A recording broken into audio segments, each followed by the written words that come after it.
Rural counselling ನ ಸದಸ್ಯರಾದಂತಹ medical ಕಾಲೇಜಿನ ಸದಸ್ಯರಾದಂತಹ ತನುಜಾ ಮಹೇಶ್ ಅವರನ್ನು ಬಂದಿದ್ದಾರೆ ಈ ಭಾಗದಲ್ಲಿ.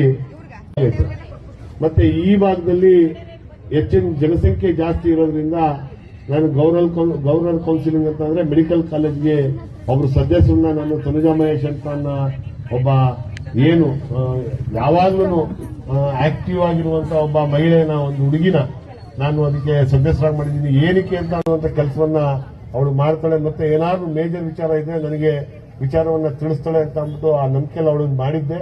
ಅವಳು ಉತ್ತಮವಾದಂತ ಕೆಲಸವನ್ನ ಮಾಡ್ತಾ ಇದ್ದಾಳೆ. ಹಾಗಾಗಿ ಅವಳನ್ನ ನಾನು ಏನಕ್ಕೆ ಅವಳನ್ನ ಕರೆದೆ ಅಂದ್ರೆ ಮೇಲ್ಗಡೆ ಬೊಮ್ಮಲ್ಲಿ ನೀನು ಇವಳನ್ನ ಏನಕ್ಕೆ ಕರೆದೆ ಅಂತಂದ್ರೆ ಇಲ್ಲಿ ತಾಯಂದಿರು ಜಾಸ್ತಿ ಕೂತಿದ್ದೀರಾ. ನಿಮಗೆ ಹಾಸ್ಪಿಟಲ್ಗಳಿಗೆ ಈಗ KR hospital, district hospital, super speciality hospital, trauma centre ಇಲ್ಲೆಲ್ಲಾದ್ರೂ ಹೋಗಿ ಏನಾದ್ರು ಚಿಕಿತ್ಸೆ ಪಡಿಬೇಕು ಅಂತಂದಾಗ ನಮ್ಮ ಮತ್ತೆ ಜಯದೇವ ಹಾಸ್ಪಿಟಲ್ ಇರ್ಬೋದು, ಅಲ್ಲಿ ನಿಮ್ಗೆ ಏನಾದ್ರು ತೊಂದರೆ ಆದ್ರೆ ಅಲ್ಲಿ ಡಾಕ್ಟರ್ಗಳು ನಿಮ್ಮನ್ನು ಸರಿಯಾಗಿ ನಡೆಸ್ಕೊಳ್ಳಿಲ್ಲ ಅಂತಂದ್ರೆ ನಿಮ್ಗೆ ಏನಾದ್ರು ಅನಾವಶ್ಯಕವಾಗಿ ಅವರು ದುಡ್ಡು ಕಾಸನ್ನ ಕೇಳಿದ್ರೆ ಹಾಸ್ಪಿಟಲ್ ಅಲ್ಲಿ ಇವಳು ಒಂದು ಫೋನ್ ಮಾಡಿದ್ರೆ ಇವಳು ಸಲೀಸ್ ಅಲ್ಲಿಗೇನೆ ಬಂದು ನಿಮ್ಮ ಸಮಸ್ಯೆಯನ್ನ ಪರಿಹಾರ ಮಾಡುವಂತ ಕೆಲಸವನ್ನ ಮಾಡ್ತಾಳೆ.